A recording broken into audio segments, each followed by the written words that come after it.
നമ്മുടെ മക്കൾ അവർ ഇൽമ് സ്വായത്തമാക്കിയ അവരുടെ മതപാഠപുസ്തകം, ആ പുസ്തകമാണ് ഒരു ആക്രിക്കടയുടെ ഉള്ളിൽ നാഥനില്ലാതെ ഈ കിടക്കുന്നത്.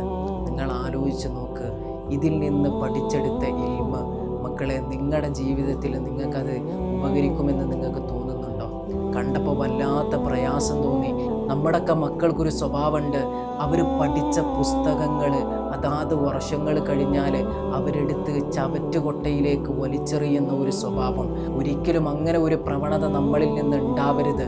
കാരണം ഈ പാഠപുസ്തകങ്ങൾക്ക് കൊടുക്കേണ്ട ബഹുമാനവും ആദരവും കൊടുത്തിട്ടില്ല എങ്കിൽ അതിൽ നിന്ന് പഠിച്ചെടുക്കുന്നത് കൊണ്ട് ഒരു ഉപകാരവും നമ്മുടെ ജീവിതത്തിൽ ഉണ്ടാകില്ല എന്നുള്ളത് ഒരു യാഥാർത്ഥ്യമാണ് എന്ന് മനസ്സിലാക്കുക. മാക്സിമം ഇത് മറ്റുള്ള ആളുകളിലേക്ക് ഷെയർ ചെയ്ത് കൊടുത്ത് ആളുകളെ ഇതിൻ്റെ ഗൗരവമൊന്ന് ഉണർത്തുക.